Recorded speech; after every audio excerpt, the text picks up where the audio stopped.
Welcome back. Now, the DUP confirmed today that its MPs will vote against the Stormont break on Wednesday in a huge blow to the government's recently renegotiated Northern Ireland Protocol known as the Windsor Framework.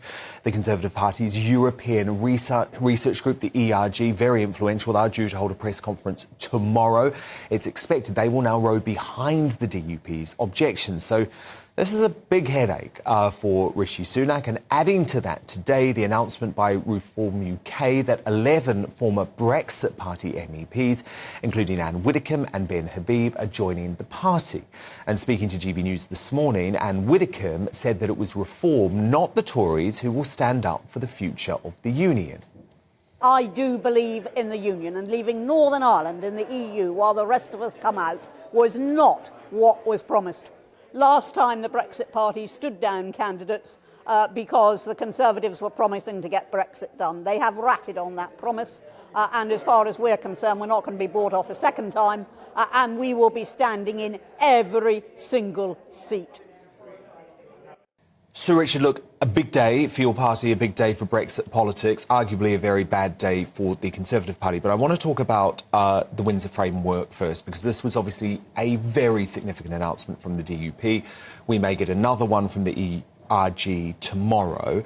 Now, it won't stop the Stormont break passing in Parliament this week, because, of course, we know Labour are going to support it.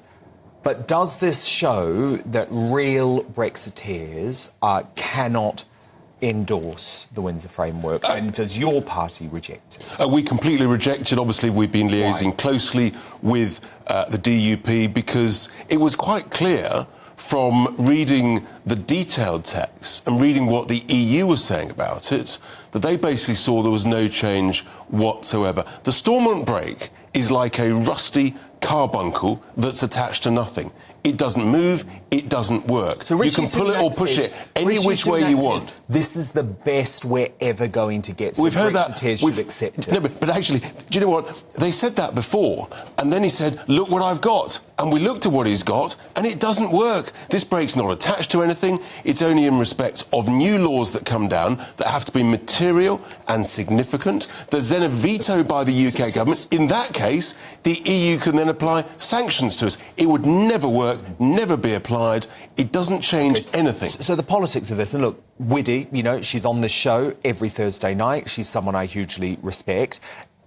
Do you agree with her that if you're a true Brexiteer, so I'm talking about folk here like Boris Johnson, like Michael Gove, you know, true Brexiteers should not vote for this policy? That in itself, frankly, people like Michael Gove are not true Brexiteers. But Boris is. He sold the country down the river on Northern Ireland with the protocol. He sold the country down the river in terms of the fishing industry. But he would say he needed to do it, and then he was Boris will say what he thinks that day, that hour, works for him. True Brexiteers, and Anne Widdecombe is one of them, along with Brexit Ben Habib, who's joined us as well, amongst many others.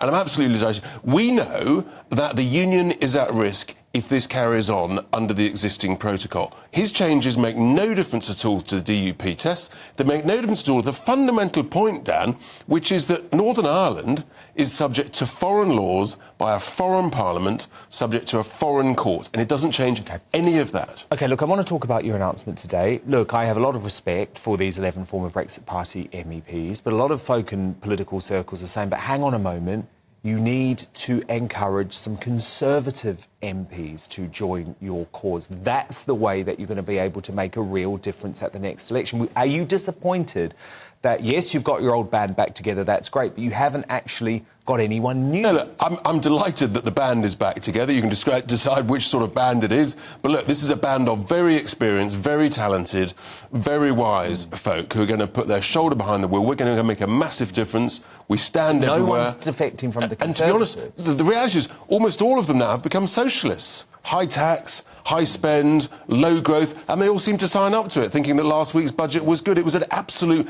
catastrophe for this country. That's why we've got to shape and influence. Exactly, you see. That's why we're going to make a massive difference to the electoral map. And look, at the moment, we're pushing ahead. We're now regularly polling third largest party, and I think with this great announcement today, with the help of the likes of Anne Widdecombe, Ben and many others, Rupert Lowe and co, and Belinda de Lucy, etc., we're going to make a big difference. We'll just keep moving north, keep the momentum.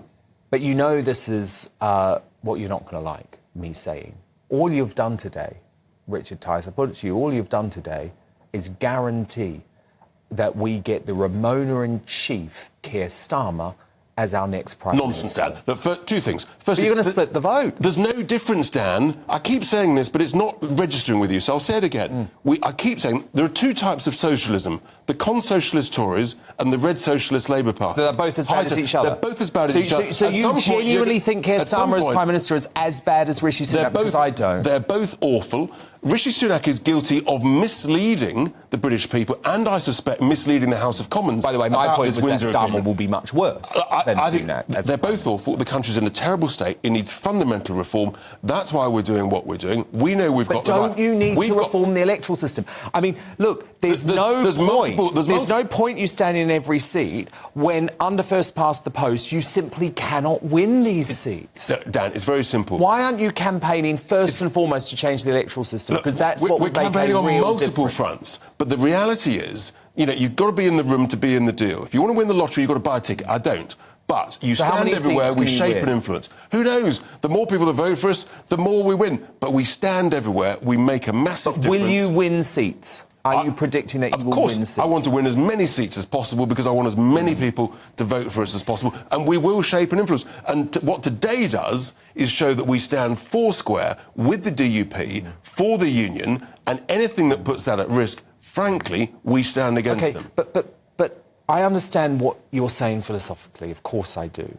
But what do you say to a disgruntled Tory, and there's a lot of disgruntled Tories, we know that, right? Come and join Reform, and many in their thousands, they've already done so. But what do you say to a disgruntled Tory who is thinking very realistically about the future of the country and thinking very realistically about the danger of a Labour, SNP, Green coalition from hell, and says, Richard, if I give my vote to you at the next election, in a swing seat, I make it more likely that there is going to be that Labour, SNP, Lib Dem coalition. Every vote for reform is a vote for change, it's a vote for saving the union, it's a vote for doing Brexit properly and for making Britain great. And they are all completely... they are all completely interlinked. The more votes we get, then the more power we will have in terms of being able to shape and influence and to say to people, reform's needed everywhere, including and the presumably you think closer to the election when the existing Conservative MPs start seeing the polling reality, presumably at that point you think you might get some high-profile defections? Let's wait and see. Are you talking to anyone? Let's wait and see. That's all I'm going to say. OK.